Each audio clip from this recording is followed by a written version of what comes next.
नमस्कार बॉस, स्वागत है आपका। मैं हूं आपके साथ नेहा दुबे। बुलेटिन की शुरुआत करते हैं पटना की खबर के साथ। मुख्यमंत्री नीतीश कुमार ने आज एक उद्घाटन किया और ये उद्घाटन दरअसल बता दें आपको कि डबल डेक फ्लाईओवर का किया है। बताया ये भी जा रहा है कि 422 करोड़ रुपए की लागत से निर्मित अशोक पथ पर करगिल चौक पर साइंस कॉलेज भाया PMCH डबल टेक फ्लाईओवर का कारगिल चौक के पास आयोजित कार्यक्रम स्थल पर फीता काटकर और अनावरण कर लोकार्पण किया है। बता दें आपको कि लोकार्पण के बाद मुख्यमंत्री ने कारगिल चौक से साइंस कॉलेज और साइंस कॉलेज से कारगिल चौक तक का डबल डेक फ्लाईओवर का निरीक्षण किया। इस दौरान मुख्यमंत्री ने डबल डेक फ्लाईओवर पर रुक कर PMCH से इसके कनेक्टिविटी के संबंध में जानकारी ली। निरीक्षण के दौरान मुख्यमंत्री ने कहा कि डबल डेक फ्लाईओवर बहुत अच्छा बना है। इस पथ के निर्माण से अशोक पथ में जाम की समस्या से निजात मिलेगी और यातायात व्यवस्था भी सुगम होगी। इसके बाद मुख्यमंत्री ने 3,31,31,000 रुपए की राशि से नवनिर्मित राजकीय उर्दू पुस्तकालय पटना के नए भवन का शिलापट अनावरण कर फीता काटा और इसका उद्घाटन किया। उद्घाटन के बाद मुख्यमंत्री ने नए भवन का निरीक्षण किया और वहां की व्यवस्थाओं के संबंध में जानकारी ली।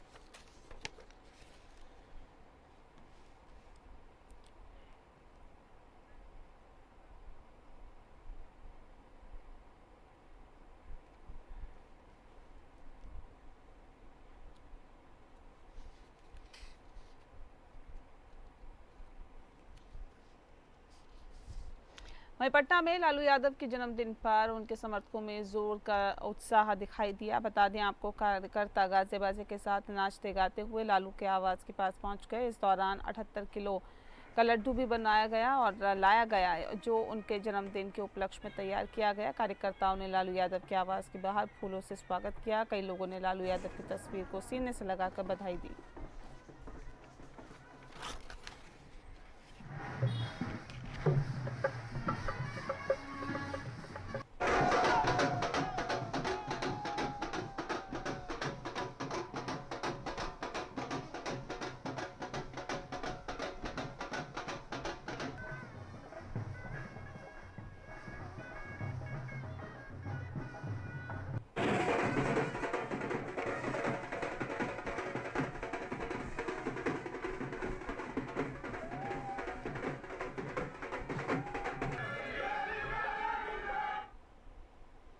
अगली खबर का रुख करते हैं। राजधानी पटना में दिन दहाड़े हुए ट्रिपल मर्डर ने राजधानी के कानून व्यवस्था पर सवाल खड़े कर दिए हैं और इस गंभीर मामले को लेकर विपक्ष के नेता तेजस्वी यादव ने सरकार पर जोरदार हमला बोला है। उन्होंने कहा कि जब खुद राजधानी जहां सरकार और बड़े अधिकारी मौजूद रहते हैं सुरक्षित नहीं है, तो पूरे राज्य की सुरक्षा व्यवस्था का अंदाज़ा इसी से लगाया जा सकता है। तेजस्वी यादव ने आरोप लगाया कि डबल इंजन की सरकार पूरी तरह से फेल हो चुकी है और मुख्यमंत्री अचेत अवस्था में हैं। उन्होंने कहा कि जहां VIP इलाका है, पुलिस मुख्यालय है, वहीं दिन दहाड़े हत्याएं हो रही है। इससे साफ है कि सरकार अपराधियों पर नकेल कसने में नाकाम साबित हो रही है। तेजस्वी ने पुलिस प्रशासन की कार्यशैली पर भी सवाल उठाते हुए कहा है कि पुलिस अपराध रोकने में नहीं बल्कि वसूली करने में लगी हुई है। उन्होंने कहा कि सड़क पर तैनात पुलिसकर्मी आम लोगों से वसूली कर रहे हैं, जबकि अपराधी बेलगाम होते हुए दिखाई दे रहे हैं। उन्होंने दावा किया है कि 2005 से बिहार में लगातार अपराध का ग्राफ बढ़ा है और अब अपराधियों को किसी का भी डर नहीं रहा है। तेजस्वी ने आरोप लगाया कि सरकार अब रिटायर्ड अधिकारियों के भरोसे चल रही है, जो खुद भ्रष्ट है।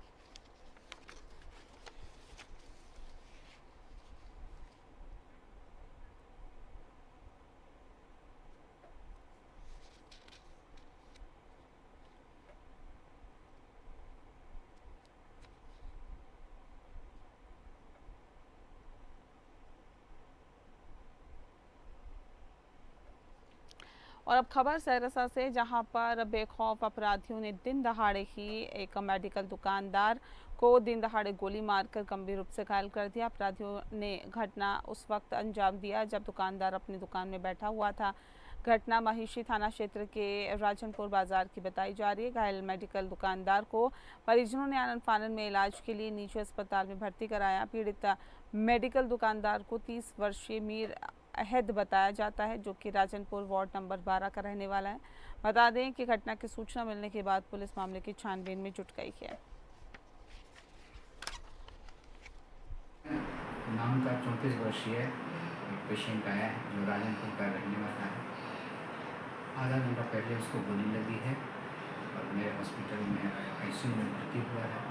उसको दाहिने बाह में गोली लगी है।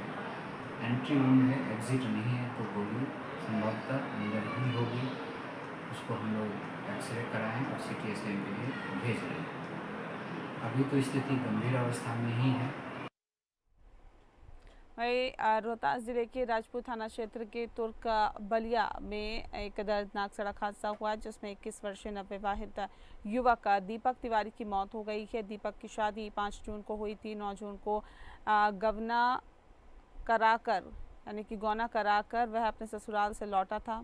हादसे के समय दीपक अपनी नई बाइक से जा रहा था, तभी एक ट्रक ने दूसरी बाइक को टक्कर मार दी जिससे दीपक की बाइक भी टकरा गई। उससे ही उसकी मौके पर मौत हो गई। हादसे की सूचना मिलती ही राजपुर थाना पुलिस मौके पर पहुंची और दीपक के शव को पोस्टमार्टम के लिए सासाराम सदर अस्पताल भेज दिया गया। अस्पताल के डॉक्टर संजय कुमार हैं, उन्होंने दीपक की मृत्यु की पुष्टि कर दी है। पुलिस ने हादसे के कारण की जांच शुरू कर दी है। 5 जून को शादी हुआ था, 9 जून को गौना हुआ था। हाँ। उसके बाद उसकी सड़क दुर्घटना में तिकोरिया गांव में राजपुर थाना के दुर्घटना में मौत हो गई, जिसको हमारे अस्पताल में पोस्टमार्टम के लिए लाया गया है। पोस्टमार्टम की प्रक्रिया चल रही है।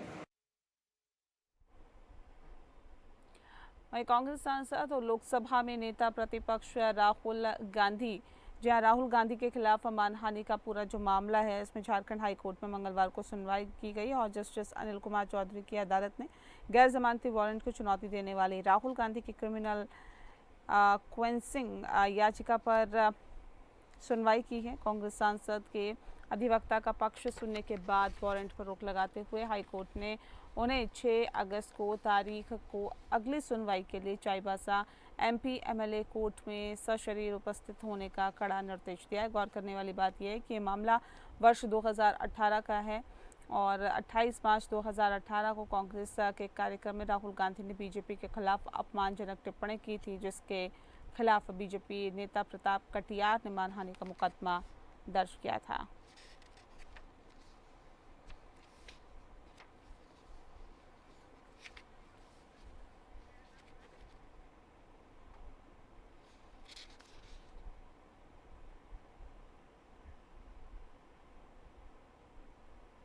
प्रधानमंत्री नरेंद्र मोदी के 11 साल के कार्यकाल पर तीखा हमला बोलते हुए झारखंड मुक्ति मोर्चा के राष्ट्रीय महासचिव सुप्रियो भट्टाचार्य ने केंद्र सरकार की नीतियों और फैसलों पर सवाल उठाया है। दरअसल एक प्रेस कॉन्फ्रेंस के माध्यम से उन्होंने कहा है कि इन 11 सालों में देश के 111 ऐसे कारण बने जिन्हें देश की प्रगति बाधित हुई है। सुप्रियो भट्टाचार्य ने सरकार कि बेरोजगारी से लेकर आर्थिक नीतियों पर सवाल उठाए हैं और कहा है कि NDA वास्तव में नेशनल डिजास्टर अलायंस बन गया है।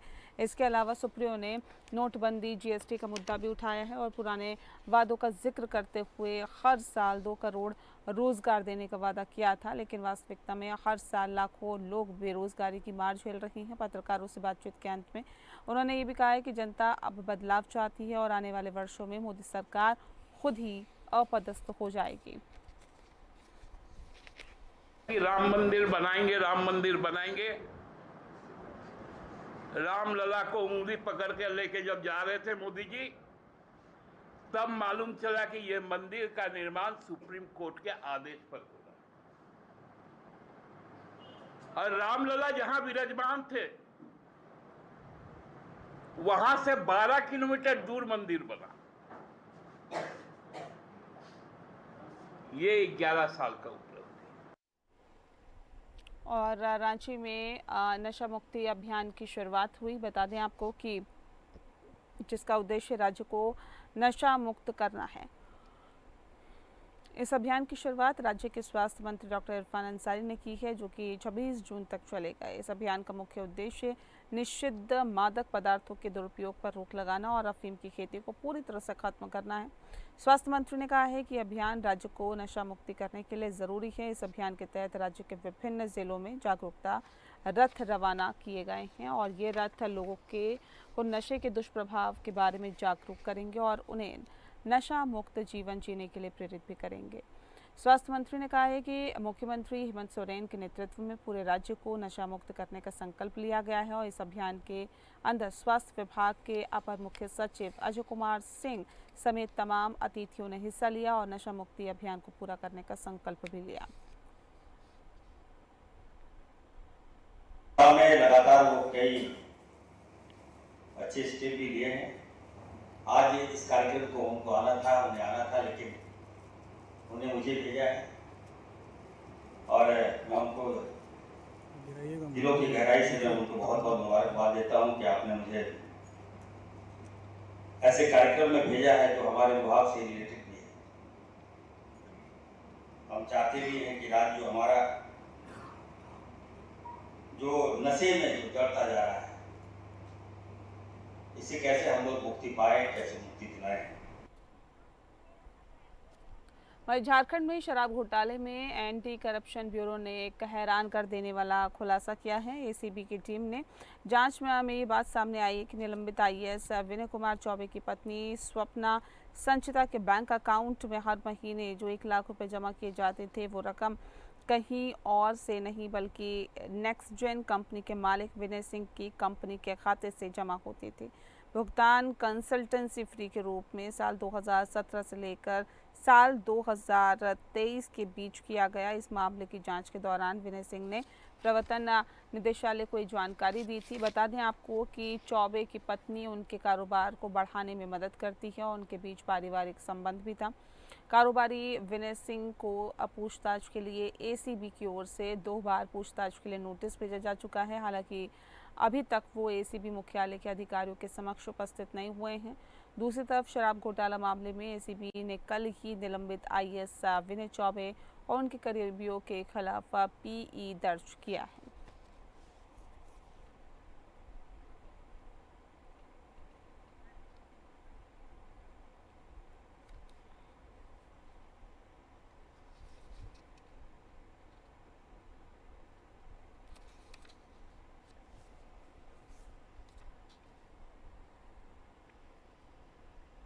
वहीं देश में कोरोना के मामले हर दिन बढ़ते हुए दिखाई दे रहे हैं और ऐसे ही आपको बता दें कि झारखंड भी इसकी चपेट में आता हुआ दिखाई दे रहा है। राज्य में प्रतिदिन बढ़ रहे केसेस के बीच में एक व्यक्ति की जान जा चुकी है। राजधानी रांची स्थित प्रतिष्ठित अस्पताल रिम्स में इलाज करने के दरमियान ही कोरोना वायरस से संक्रमित उस मरीज की मृत्यु हो गई। सर्जन ने बताया है कि वो शख्स रिम्स में भर्ती था और पहले से ही अन्य कई बीमारियों से ग्रसित था। जानकारी के अनुसार रिम्स में मरीज की कोविड जांच की गई जिसकी रिपोर्ट पॉजिटिव आई थी।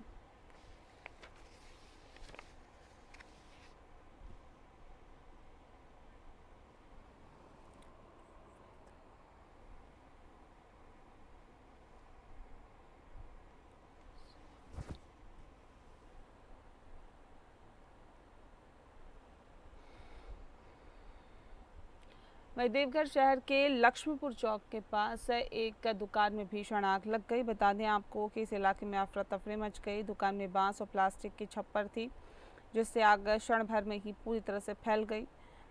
स्थानीय लोगों ने अपने स्तर पर आग बुझाने का प्रयास किया। देखते ही देखते लपटें बहुत तेज और बेकाबू होती गई। इसके बाद फायर स्टेशन को सूचना दी गई। मौके पर पहुंची दमकल की गाड़ियों ने किसी तरह से आग पर काबू पाया और दुकान मेरा स्पेशल है। बता दें आपको कि जो सालों भर रहता है, अगर फिलहाल आग लगने के कारण और नुकसान का अभी तक पता नहीं चल पाया है। बहुत गर्मी है, बिजली नहीं थी, टहल रहे थे, एकाएक देखे धुआं निकलते, वही बीच में बिजली भी आई और आग धीरे धीरे विकराल रूप हो गया। सारे सरकारी तंत्र को खबर किया गया लेकिन सिर्फ झूठा आश्वासन ही मिला है जो आ रहा है। और अभी देखिए ऊँट के मुंह में जीरे के सामान, इतनी बड़ी भयंकर आग में एक गाड़ी आई है। इससे कैसे आग से निपटा हुई है। ये बॉम्बे बाजार का प्लास्टिक का खिलौना का सामान का दुकान है और आग लगी। करीब आग लगने के 1 घंटा के बाद फायर ब्रिगेड की गाड़ी आई है, वो भी एक गाड़ी सवा गाड़ी आई है और अंदर 20-25 आदमी फंसा हुआ है। तो जान का सुरक्षा होना चाहिए और अभी तक गाड़ी नदारत नहीं है। आग भयंकर रूप ले लिया है। देख रहे स्थिति क्या है, सरकार की कोई व्यवस्था नहीं है। फोन करने के बाद देखिए क्या व्यवस्था है, जबकि अभी 3-4 गाड़ी 5 गाड़ियाँ होनी चाहिए आग बुझाने के लिए। और अगली खबर का रुख करते हैं। अगली खबर छत्तीसगढ़ से है। छत्तीसगढ़ में प्रदेश कांग्रेस कमेटी द्वारा बता दें आपको कि शिक्षा न्याय आंदोलन की तैयारी की जा रही है। इसे लेकर आज जिले में प्रेस वार्ता आयोजित की गई, जिसमें पूर्व कैबिनेट मंत्री रविंद्र चौबे ने कहा है कि भाजपा सरकार द्वारा शिक्षा विभाग में युक्तिकरण के नाम पर 10,463 स्कूलों को बंद करने का फैसला लिया गया, जिसमें लगभग 45,000 से ज़्यादा शिक्षकों के पद समाप्त होंगे। इसके अतिरिक्त स्कूलों में कार्यरत रसोइयों, स्वीपर, महिला समूहों और अन्य कर्मचारियों के रोजगार पर प्रतिकूल प्रभाव पड़ेगा। ये नीति विशेष रूप से अनुसूचित क्षेत्रों में छात्र छात्राओं के शैक्षणिक स्तर को प्रभावित करेगी।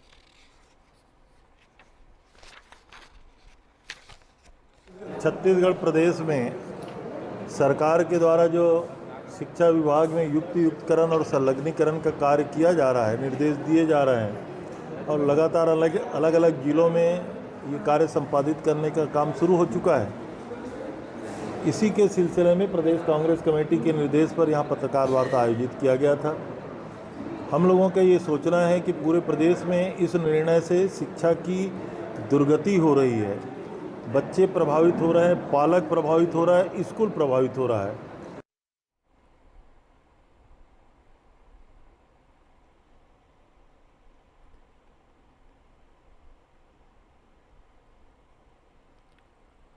और अगली खबर का रुख करते हैं। पोते ने दादा की हत्या कर दी। बता दें कि संपत्ति के लालच में यह हत्या की वारदात को अंजाम दिया गया। रात को करीब 1:30 बजे सोते वक्त आग के हवाले कर दिया गया। जलती आग में ही वे अपने घर के भीतर पहुंचे और पत्नी को पुकारा। परिजनों और ग्रामीणों की मदद से उन्हें बाहर निकाला गया, लेकिन तब तक उनकी मृत्यु हो चुकी थी। घटनास्थल की स्थिति जो है मृतक की जलने की अवस्था और आसपास फैली पेट्रोल जैसी गंध को देखते हुए स्पष्ट थी। ये पूरा मामला थाना सिंघनपुरी जंगल अंतर्गत 3 और 4 जून 2025 के दरमियानी रात ग्राम बामी में घटित हुआ।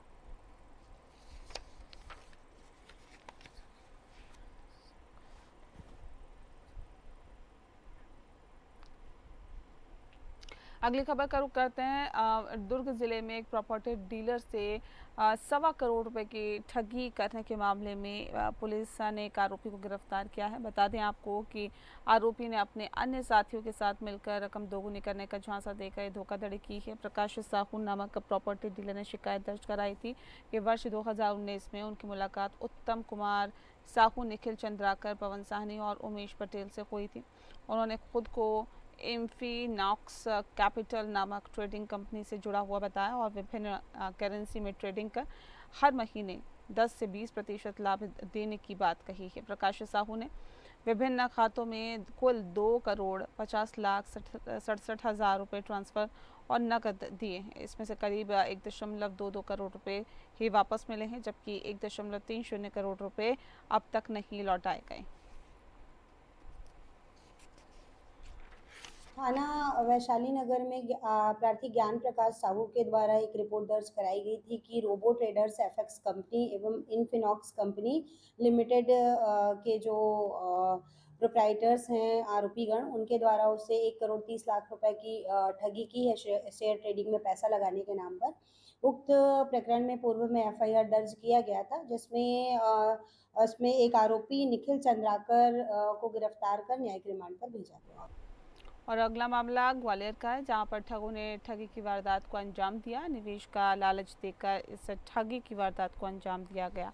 बता दें कि ठेकेदार से शेयर ट्रेडिंग में इन्वेस्टमेंट कराने के नाम पर 91 लाख रुपए की ठगी की है।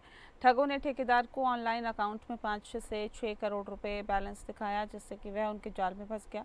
ठेकेदार संजय सिंह चौहान को एक अनजान नंबर से कॉल आया, जिसमें आयशा सेथिका ने खुद को स्टॉक मार्केट की कंपनी हेम्स सिक्योरिटी में असिस्टेंट मैनेजर बताया। उसने ठेकेदार को कंपनी में इन्वेस्ट करने के लिए कहा, जिससे उन्हें 10 से 30% का प्रॉफिट मिलेगा। ठेकेदार ने ठगों के कहने पर विभिन्न अकाउंट में 52 लाख रुपए जमा किए, जिसमें उन्हें 79,000 माफ कीजिएगा वापस भी मिले। क्राइम थाने में एक साइबर ठगी का मामला आया है, जिसमें जो है फरियादी जय सिंह चौहान ठेकेदार हैं, कॉन्ट्रैक्टर हैं, गोले के मंदिर थाना क्षेत्र में रहते हैं। उनके द्वारा एक लिखित में कंप्लेंट की गई कि उनके द्वारा जनवरी में चूँकि शेयर ट्रेडिंग का काम करते हैं, उनके पास में व्हाट्सएप पर एक मैसेज आया और एक कंपनी की तरफ से कॉल भी आया। उनसे बात की कि आप शेयर मार्केट में इंटरेस्ट रखते हैं तो आप हमारी कंपनी में इन्वेस्टमेंट करें, जिसमें आपको 10% से 30% का तत्काल लाभ मिलेगा। तो उन्होंने विश्वास करके उनसे बातचीत आगे करी और उनका जो है ऐप डाउनलोड कर लिया। उस ऐप के माध्यम से उन्होंने कुछ पैसे लगाए तो उनको प्रॉफिट दिखाया उनको 30% का।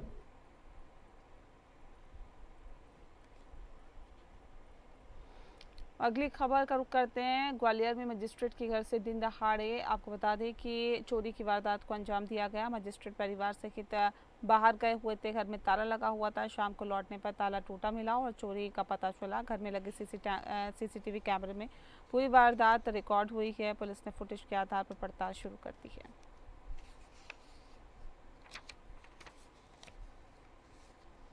कुछ लोगों द्वारा बसंत विहार क्षेत्र में एक वीआईपी पॉश इलाके में इन्होंने चोरी घटना को अंजाम दिया था।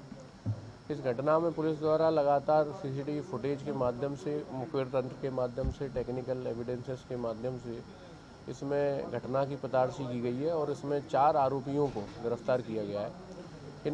इनसे जो भी इन्होंने घटना में मशरूका चोरी किया था वो इनसे जब्त कर लिया गया है। घटना में जो 4 लोग शामिल थे उनसे पूछताछ भी की गई तो उन्होंने अपना जुर्म कबूल किया है।